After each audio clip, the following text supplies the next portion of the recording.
Hi, welcome to this video. Today's video is basically just read with me while I'm on a trip to Toronto for 4 days. We're going to see Coldplay and I'm so excited, but we decided to do like a little family vacation and go for 4 days. So I brought so many books and I'm excited to read them all. I didn't read a lot in June because I was so busy, but I was hoping this weekend I could read many books, but I think it's very optimistic, but who knows.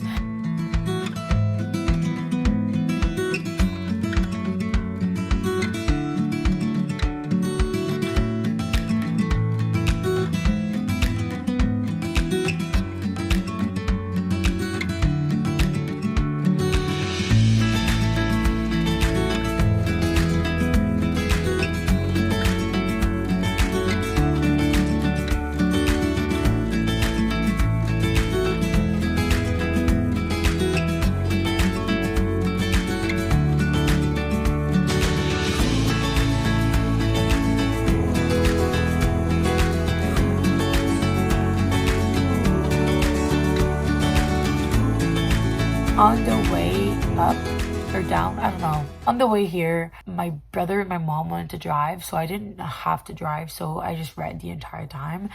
And well, not the entire time, but I've read quite a lot, and I ended up finishing A Song to John Rivers by Anna Liang. I don't want to mispronounce that, but by this girl, this lady right here.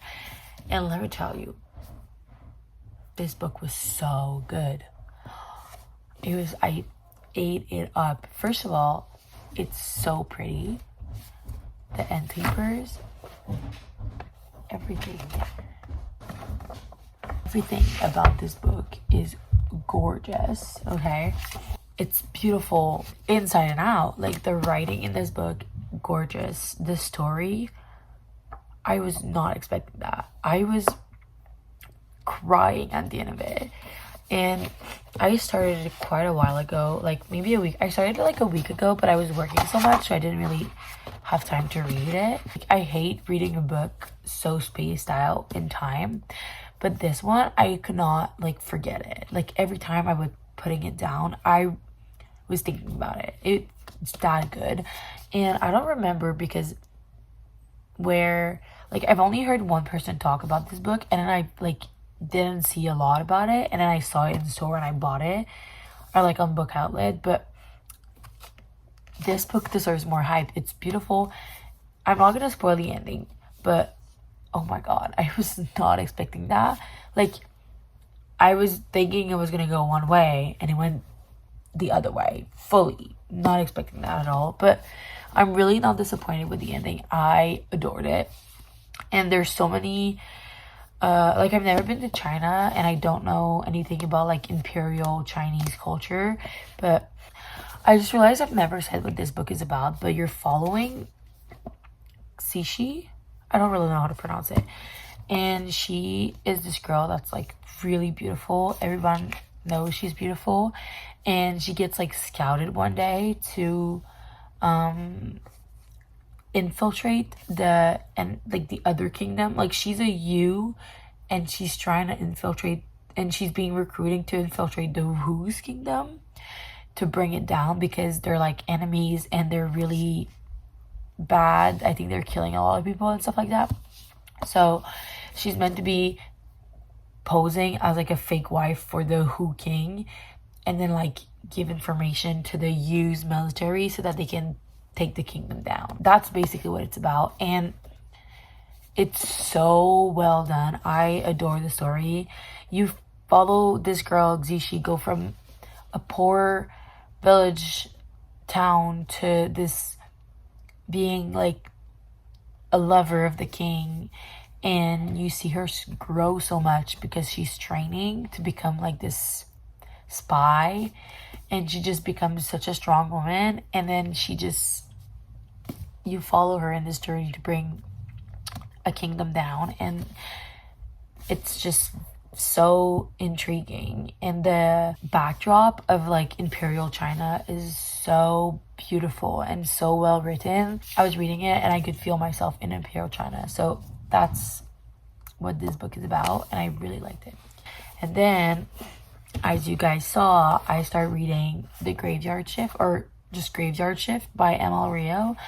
I read If We Were Villains by her, and it was like one of my favorite books from last year. I loved it.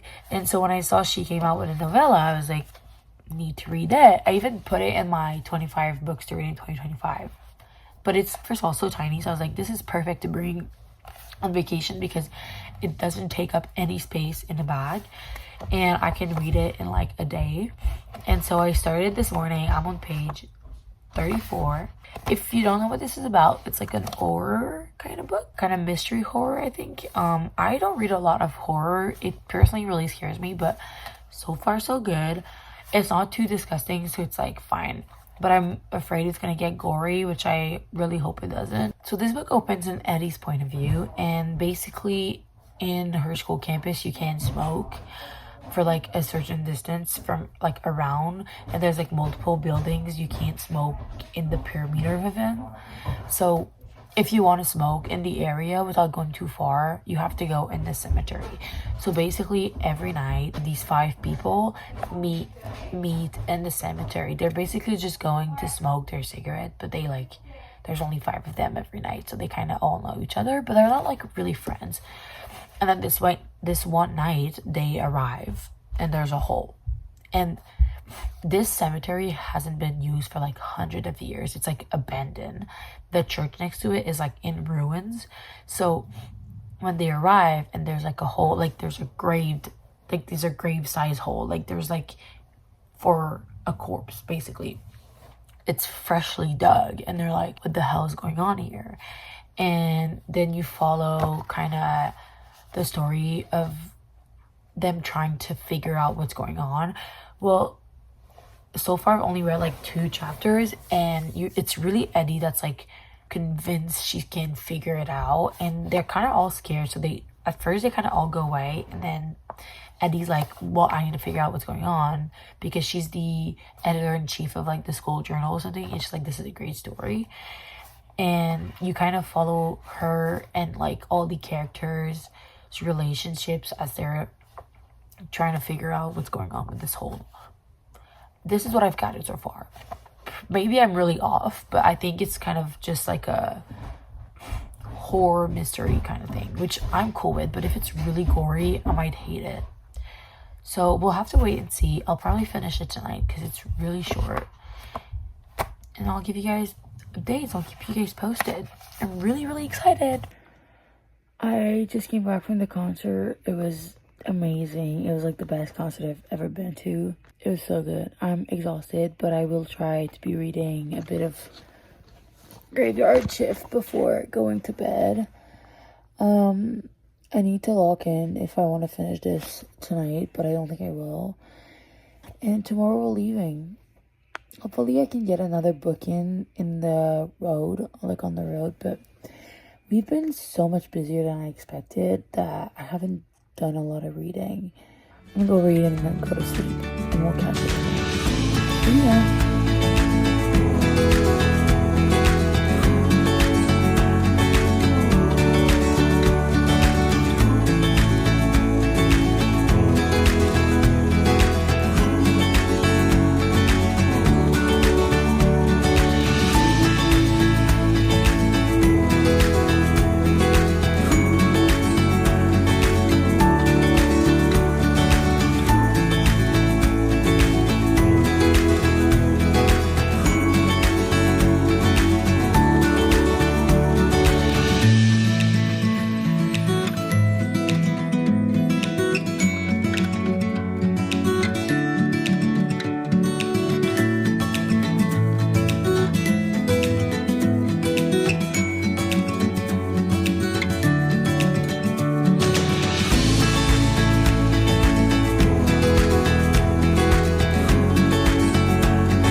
we came back yesterday and I was so tired. I didn't like film anything after that.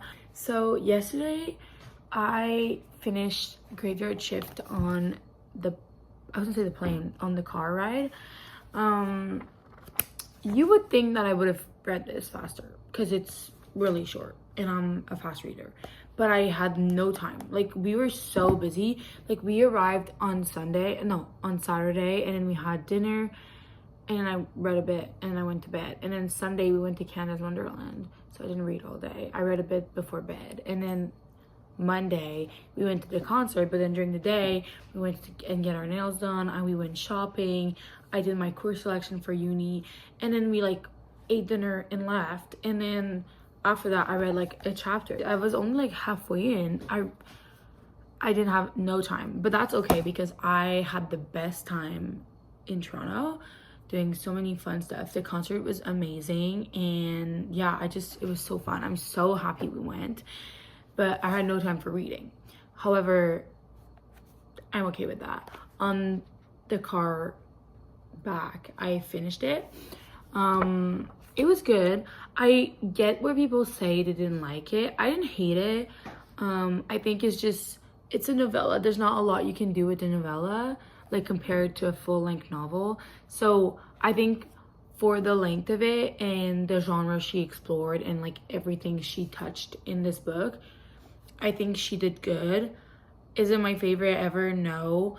Would I recommend it? Yeah. I feel like it's so short and it's like fun. I mean, I don't really read horror like ever. Like, I don't read horror because I hate it, and I didn't hate this. So I feel like it's pretty telling of it, but I would get why somebody wouldn't like it. I feel like the ending is quite open-ended, and I like that. I like open endings, but if you hate it, you might hate this. But yeah, I think it was really fun, and as someone who studies biology, I was like finding this a lot more interesting. But yeah, I think it's just, I'm happy I read this. It was on my 25 to read in 2025, so can check it off now. And I love Emma Rio's writing. This did not change my opinion of her writing in this book. I don't think it's the best story, but I still really enjoy her writing. So I'm really excited to see if she ever publishes something else. I will be buying it because I really ate this up. Like, not the story, but the writing. I ate up her writing. Next, I started reading The Truth About Harry Quebert, ou La Vérité sur l'affaire Harry Quebert. It's like this mystery brick. First of all, it's like 800 pages, pushing 900 pages. So obviously I didn't read this entire thing on the car ride. I started it. I'm so invested though. I cannot wait to keep reading. I'm so curious. You basically follow this guy Marcus, and he published a book that went like New York Times bestseller. He published like millions of copies of his book and stuff like that, and he's like really young, and people are like expecting the next book, like pushing him to write a next book, but he doesn't really have any idea, so he didn't write anything. And now he's meeting a deadline with his publisher, editor, who knows, I don't really know, but he has a deadline and he can't really do it because he doesn't have any idea. And then so he goes on like a retreat to this small town called Aurora, where this girl Nola disappeared 30 years ago or 33 years ago, something like that. And so he goes to Aurora to stay with this guy Harry, who is a like famous author. And Harry was Marcus's like, how'd you say, he was like his teacher at school, but they also like formed this like friendship. And so he goes to see Harry and he goes, look, I have no clue, you're the pro, like tell me how to write this next book. And while he's in Aurora for like a few weeks, he doesn't come up with anything. So he goes back to New York where he lives. And then a few months later, Harry gets arrested because they found some human remains in his backyard, and they're Nolas, the girl that disappeared 23 years ago. And so you follow this story as you follow Marcus, how he's like, so I'm just gonna write a book about this thing that's currently happening with my friend. But we don't really know. Marcus is convinced he didn't do it. We get clues, but it's very like, I'm not even sure if he did it. Some things are definitely quite suspicious, but also, why would you do it? Like, I'm curious, but I'm 180. I read 181 pages out of 800 and something. So I feel like I read, like, if it was a regular book, I would have read half the book on the car ride, but if it's not even like 20%. But I'm so invested.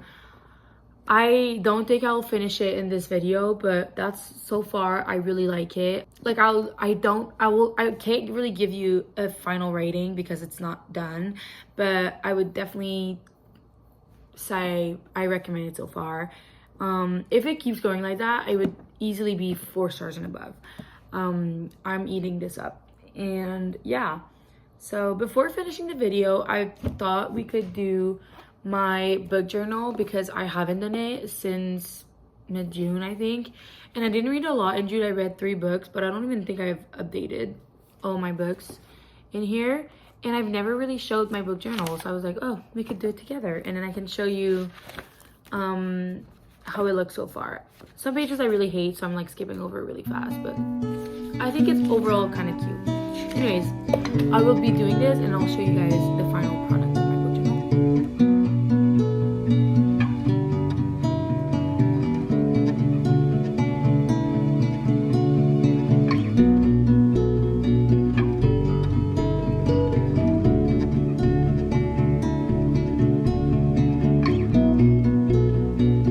So sorry for the lighting change. The clouds just like covered the whole sky and now there's no more light, but it's okay.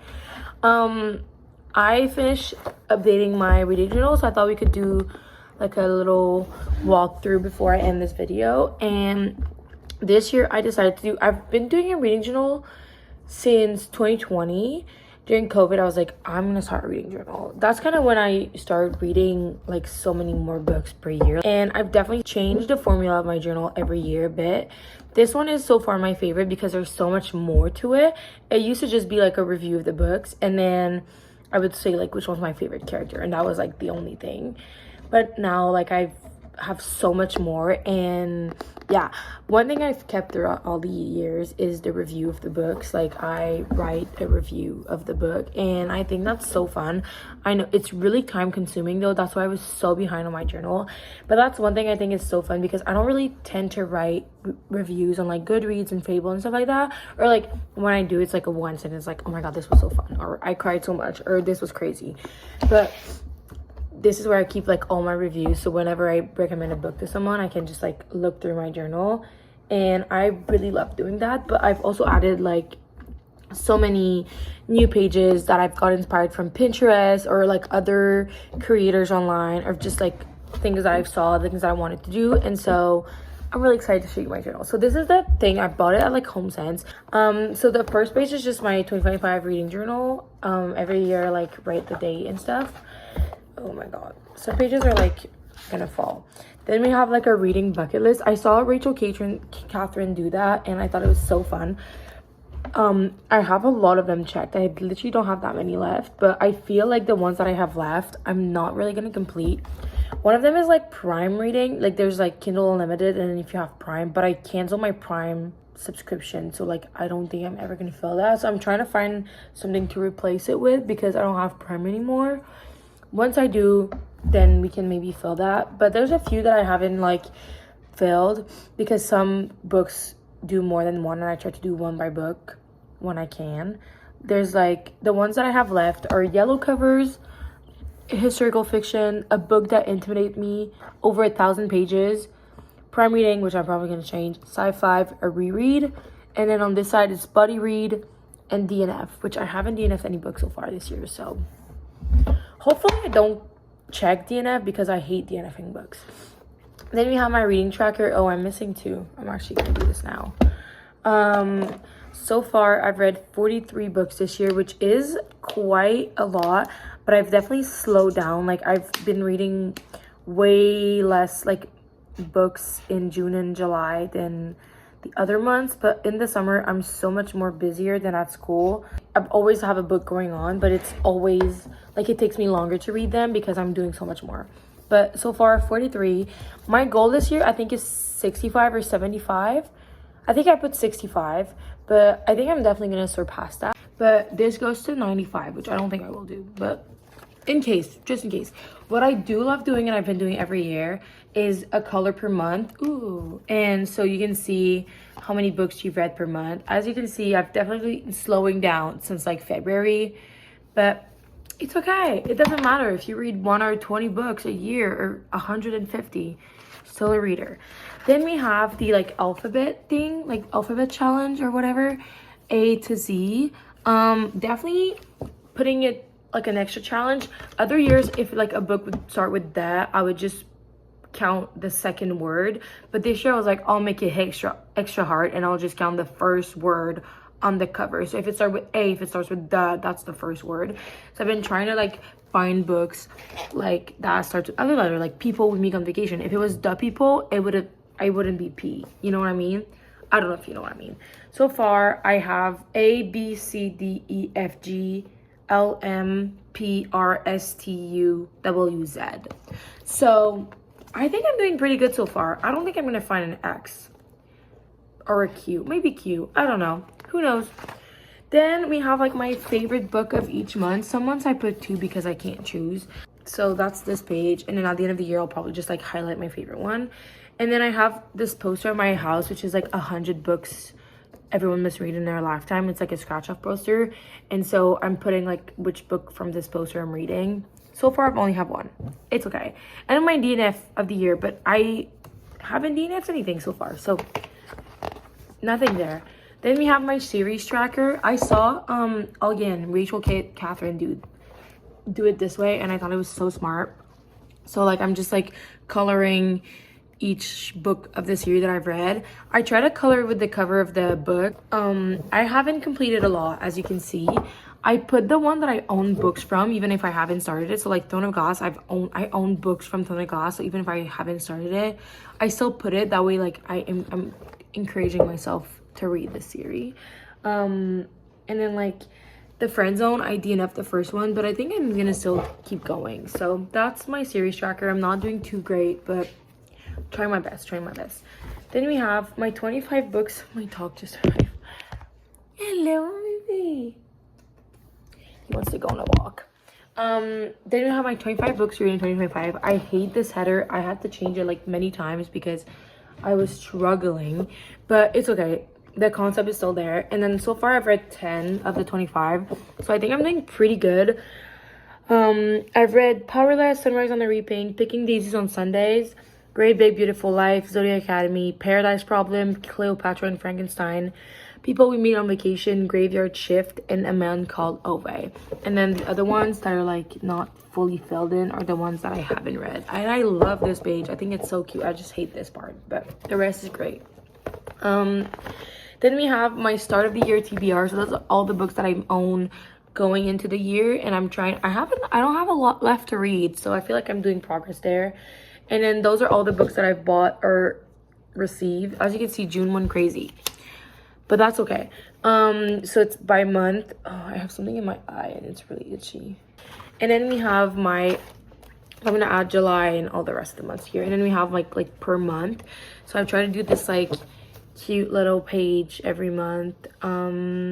Yeah, so January, then we have the 5 books I read in January, and then February was like the balloons, and I've read a lot. And then March was the little flowers, and then April was like the rain, because April rain brings May flowers, something like that.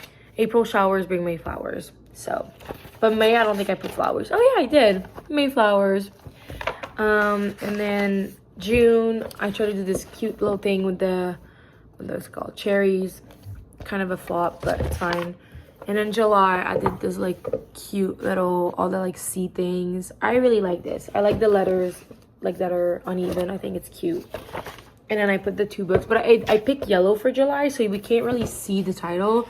So I tried to like highlight it in green and it wasn't working. So I just put the stars, I put it in black, and it's okay. I know what I read. So this is my reading journal.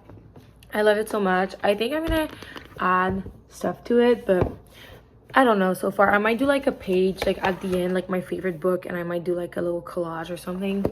We'll see how it goes. So this is the journal, and that's it for today's video. I hope you liked my little reading in Toronto with this book journal update, and I will see you in the next one. Thank you. Bisous.